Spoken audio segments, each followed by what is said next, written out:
محترم سامعین، بنی اسرائیل کے ایک عابد کے پاس حضرت خضر علیہ السلام تشریف لایا کرتے تھے۔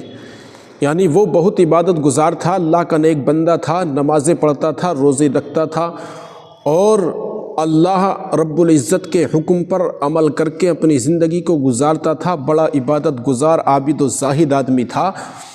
اس کی نیکوکاری کی وجہ سے جب وہ اتنا نیک تھا تو میرے محترم بزرگوں اور دوستوں، اللہ کی عطا سے حضرت خضر علیہ السلام اس کے پاس تشریف لایا کرتے تھے۔ یہ بات بادشاہ وقت کو پتہ چل گئی۔ وقت کا جو بادشاہ تھا اسے پتہ چلا کہ شہر کا جو فلاں عابد ہے، میری حکومت میں جو فلاں عابد رہتا ہے، اس کے پاس حضرت خضر علیہ السلام تشریف لاتے ہیں۔ حضرت خضر علیہ السلام اس کے پاس آتے جاتے ہیں اور وہ ان سے فیض حاصل کرتا رہتا ہے۔ جب بادشاہ وقت کو یہ بات پتہ چلی تو اس نے اس کو بلایا عابد کو، اور عابد سے کہا، میں نے سنا ہے کہ تمہارے پاس حضرت خضر علیہ السلام آتے جاتے ہیں۔ اس عابد نے کہا، جی۔ تو میرے محترم بزرگوں اور دوستوں، بادشاہ وقت نے کہا، اب کی بار جب حضرت خضر علیہ السلام تمہارے پاس آئیں تو ان کو میرے پاس لے کر کے آنا، اور ساتھ میں شرط بھی لگا دی، یہ قید بھی لگا دی کہ اگر تم ان کو میرے پاس لے کر کے نہیں آئے تو میں تمہیں قتل کر دوں گا، میں تمہیں قتل کروا دوں گا۔ یہ بندہ ڈر گیا، یہ عابد و زاہد ڈر گیا۔ اور میرے محترم بزرگوں اور دوستوں، جب حضرت خضر علیہ السلام ایک دن اس کے پاس تشریف لائے تو اس نے سارا ماجرا کہہ سنایا، اور حضرت خضر علیہ السلام سے کہا، اے خضر علیہ السلام، بادشاہ وقت نے مجھے بلایا تھا اور پوچھا کیا تمہارے پاس خضر علیہ السلام آتے ہیں؟ میں نے کہہ دیا ہاں آتے ہیں۔ تو اس نے کہا، اگر اب کی بار جب وہ آئیں تو انہیں میرے پاس لے کر کے آنا، اگر تم لے کر نہیں آئے میرے پاس تو میں تمہیں قتل کرا دوں گا۔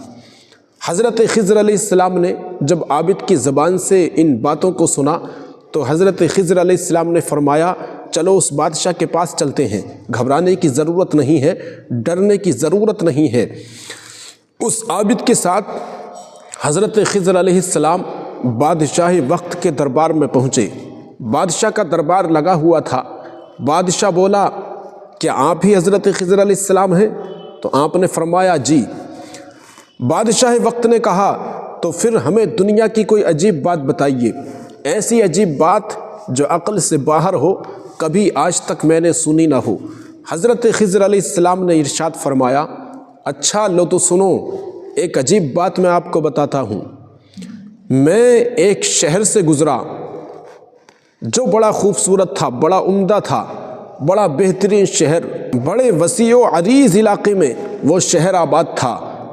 میرے محترم بزرگوں اور دوستوں، بہترین شہر، مالدار شہر، بڑا خوبصورت شہر۔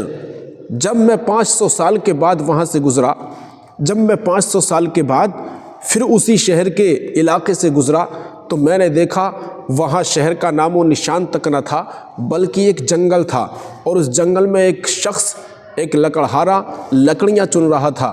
میں نے اس سے کہا، یہ شہر کب سے جنگل بن گیا، یہ شہر کب سے برباد ہو گیا؟ تو اس لکڑہارے نے کہا، اس لکڑیاں چننے والے نے کہا، آپ جیسا انسان اگر ایسی بات کرے تو مجھے ہنسی آتی ہے۔ حضرت خضر علیہ السلام نے فرمایا، کیا بات؟ تو جناب والا اس لکڑیاں چننے والے نے کہا، حضور یہ جگہ ہم نے جنگل ہی دیکھی ہے، ہمارے آباء و اجداد نے بھی جنگل دیکھی ہے، نہ کبھی کسی سے سنا کہ یہاں پر کوئی شہر آباد تھا، نہ کسی نے بتایا، نہ کسی کو اس بات کا علم، ہم نے اس کو جنگل ہی پایا ہے، جنگل ہی دیکھا ہے۔ حضرت خضر علیہ السلام فرماتے ہیں، اے بادشاہ وقت، پھر 500 سال کے بعد میں اس علاقے سے گزرا، میں اس جنگل سے گزرا تو میں نے دیکھا اب کی بار وہاں جنگل موجود نہ تھا، بلکہ اس جگہ پر ایک ندی بہہ رہی تھی۔ چند شکاری اس کے کنارے پر بیٹھ کر مچھلیوں کا شکار کر رہے تھے۔ میں نے ان سے پوچھا کہ اے لوگو، یہ جنگل دریا کب سے بن گیا؟ تو میرے محترم بزرگوں اور دوستوں، ان شکاریوں نے کہا، ان دریا کے کنارے پر بیٹھنے والے لوگوں نے کہا، حضور آپ جیسا نیک انسان ایسی بات کرے تو ہمیں ہنسی آتی ہے۔ حضور خضر علیہ السلام نے فرمایا، کیا بات؟ ہنسی کس بات پر آتی ہے؟ تو ان لوگوں نے کہا حضرت ہم نے اس جگہ کو ہمیشہ سے دریا ہی دیکھا ہے، ہمارے آباء و اجداد نے بھی یہاں دریا ہی بہتا ہوا دیکھا ہے، نہ کسی نے جنگل کے بارے میں بتایا، نہ کسی سے ہم نے سنا، کیونکہ یہ جگہ ہم نے دریا ہی بہتا ہوا دیکھا ہے اس جگہ پر۔ اب حضرت خضر علیہ السلام فرماتے ہیں اے بادشاہ وقت، پھر 500 سال کے بعد میں اسی دریا کے کنارے سے گزرا، میں اسی مقام سے گزرا، میں اسی جگہ سے گزرا، تو اس بار وہاں پر دریا بھی نہیں تھا بلکہ ایک چٹیل میدان تھا، ایک چٹیل میدان تھا جہاں پر دور دور تک کچھ نظر نہیں آتا تھا۔ وہاں پر میرے محترم بزرگوں اور دوستوں کچھ لوگ بیٹھے ہوئے تھے، تو جناب والا حضرت خضر علیہ السلام فرماتے ہیں یہ جگہ چٹیل میدان کب سے بن گیا، یہ دریا چٹیل میدان کب سے بن گیا؟ تو میرے محترم بزرگوں اور دوستوں ان لوگوں نے کہا حضور آپ کیسی باتیں کر رہے ہیں؟ حضرت خضر علیہ السلام نے فرمایا کیا بات؟ تو ان لوگوں نے کہا یہاں پر ہم نے ہمیشہ سے میدان ہی دیکھا ہے، یہ چٹیل میدان ہی دیکھا ہے، یہاں پر نہ کوئی دریا تھا، نہ کوئی دریا بہتا تھا، نہ ہم نے اپنے آباء و اجداد سے کبھی سنا اور نہ ہمیں کبھی کسی نے بتایا۔ اب حضرت خضر علیہ السلام فرماتے ہیں اے بادشاہ وقت، 500 سال کے بعد میں پھر اسی مقام سے گزرا، میں پھر اسی جگہ سے گزرا، اسی چٹیل میدان کے اوپر سے گزرا، تو میں نے دیکھا اب کی بار وہاں پر چٹیل میدان بھی نہیں ہے بلکہ ایک خوبصورت شہر آباد ہے جو پہلے سے بھی زیادہ خوبصورت تھا، یعنی جو شہر میں نے سب سے پہلے دیکھا تھا اس شہر سے بھی زیادہ خوبصورت تھا، اور اس سے بھی زیادہ وسیع و عریض تھا، اس سے بھی زیادہ بڑا تھا، اس سے بھی زیادہ مالدار شہر، خوبصورت شہر اس بار یہاں پر موجود تھا۔ میں نے اس شہر کے باشندوں سے پوچھا کہ اے لوگو یہ چٹیل میدان شہر کب سے بن گیا؟ تو ان لوگوں نے کہا حضور یہاں پر کوئی چٹیل میدان نہیں تھا بلکہ ہمیشہ سے بڑا شہر ہی ہے، ہم نے مدتوں سے شہر ہی دیکھا ہے، ہمارے آباء و اجداد نے بھی شہر ہی دیکھا ہے، نہ کسی نے میدان کے بارے میں بتایا، نہ کسی کو علم ہے۔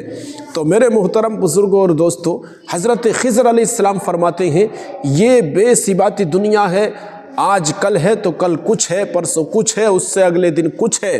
تو میرے محترم بزرگوں اور دوستوں کوئی اپنی امیری پر ناز نہ کرے، وہ غریب بھی ہو سکتا ہے، اور کوئی غریب اپنی غریبی پر مغموم نہ ہو، اللہ اس کو امیر بھی بنا سکتا ہے۔ تو میرے محترم بزرگوں اور دوستوں یہ دنیا ہے، آج کسی کے پاس ہے، کل کسی کے پاس ہے، کل شہر تھا آج کچھ نہیں ہے، کل کچھ نہیں تھا آج شہر موجود ہے۔ تو یہ دنیا ہے، اللہ اس کو جب جیسا چاہے ویسا کر سکتا ہے۔ تو ہمیں اللہ رب العزت کی بارگاہ میں میرے محترم بزرگوں اور دوستوں دعا کرنی چاہیے کہ اللہ رب العزت ہم سب کو سیدھے راستے پر چلنے کی توفیق عطا فرمائے، اور ہم سب کو اپنی عبادت و ریاضت کرنے کی توفیق عطا فرمائے، کیونکہ یہ دنیا چند دن کی ہے، ایک دن ہمیں اس دنیا سے جانا ہے۔ میرے محترم بزرگوں اور دوستوں یہ دنیا فانی ہے، اگر کوئی رہنے والی ذات ہے تو وہ خدا کی ذات ہے، تو جو ذات باقی رہے گی اس کی عبادت کرنی چاہیے، اس کی عبادت ہم پر فرض ہے۔ اللہ رب العزت ہم سب کو اپنی عبادت و ریاضت کرنے کی توفیق عطا فرمائے، آمین۔ وما علینا الا البلاغ المبین۔ استغفر اللہ ربی من کل ذنب واتوب الیہ۔